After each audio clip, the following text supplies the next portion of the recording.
Baik, saya akan lanjutkan pada video berikutnya. Pada video sebelumnya, tahapan-tahapan penemuan obat ini sudah dipaparkan.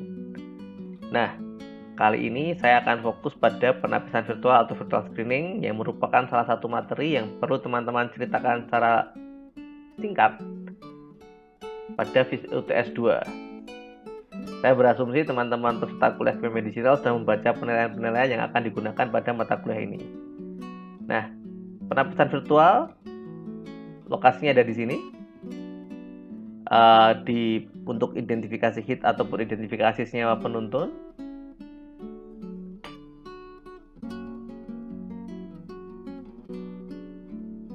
Nah,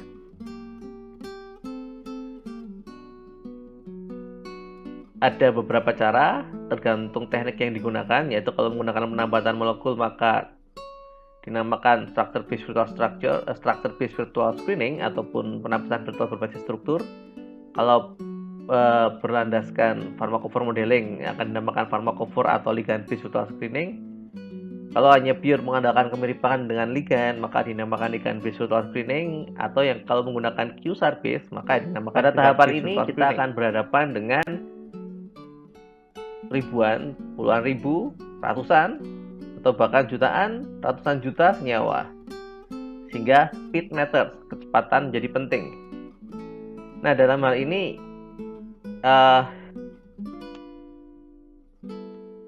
saya pribadi lebih suka menggunakan structure based virtual screening. Alasannya apa? Nanti akan saya jelaskan. Apa itu dimaksud dengan virtual screening? Kita akan berhadapan dengan berbagai database. Jadi yang biasa dikompilasi dalam satu database, kemudian kita melakukan virtual screening dan kita akan mendapatkan hit. Nah, hit yang terkonfirmasi seringkali dinamakan lead atau senyawa penuntun, terkonfirmasi secara in vitro. Kalau kita hanya mengandalkan kemiripan dengan ligand, maka ini dinamakan ligand based virtual screening. Kalau ligand-ligand yang aktif kemudian dianalisis farmakofornya atau dikatakan pharmacophore modeling, dan kemudian pharmacophore model tadi dilakukan untuk virtual screening atau penapisan virtual, maka kita akan menamakan teknik ini sebagai pharmacophore based virtual screening. Juga kalau menggunakan teknik QSAR untuk penapisan virtualnya. Ketika kita menggunakan molecular docking dan seringkali ditambah dengan machine learning, maka kita akan menggunakan teknik yang namanya structure based virtual screening atau penapisan virtual berbasis struktur. Ya beginilah kuda Troya. Mungkin pernah mendengar mitos atau cerita tentang Trojan Horse. Ketika seorang dosen berbicara tentang structure visual screening, maka awal-awal yang diperkenalkan ke students adalah molecular docking. Nah, yang seringkali dilupakan di belakangnya itu ada programming dan machine learning.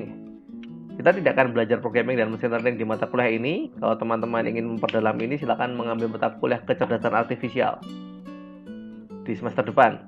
Semester ini ada satu kalau tidak salah yang mengambil, tapi mengulang. Ya. Tips bagi yang tertarik terjun di SPVS, maka ini. Nah, ini yang kemudian yang merupakan materi penting pada minggu ini adalah teman-teman menghayati struktur dan fungsi asam amino penyusun protein. Mengapa ya? Karena 95,8% target obat adalah protein, kurang persen di sini. Nah, menghayati itu lebih dari sekedar mencintai dan lebih dari sekedar hafal. Pertanyaan saya, kalau hafal saja tidak, bagaimana bisa menghayati gitu? Setelah itu, sembari belajar itu tadi atau setelah, karena bukan di semester ini, mungkin semester depan, belajar automation. Tidak hanya mencoba menguasai Unix shell script atau R dan Python. Ini akan sangat berguna nantinya.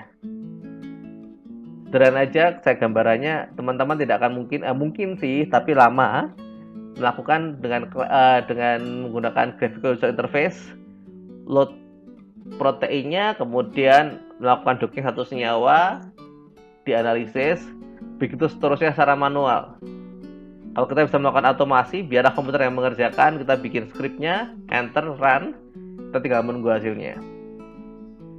Zaman sekarang komputer sudah canggih-canggih, kita bisa rely on them. 20.000 senyawa bisa dikerjakan dalam 1 minggu 2 minggu. Nah, Tapi tidak mungkin meskipun komputernya canggih, kalau kita tidak menggunakan otomasi, saya kira kita tidak akan kemana-mana. Baik, terima kasih. Sampai jumpa di video-video berikutnya, dan jangan lupa untuk mempelajari e-book yang sudah saya unggah. E-book itu nanti akan sangat membantu teman-teman mengerjakan UTS 1 maupun UAS dan sebagian dari UTS 2. Meskipun fokus di bab 2, tapi kalau teman-teman membaca bab 1 maupun bab-bab berikutnya, itu akan sangat-sangat membantu. Terima kasih.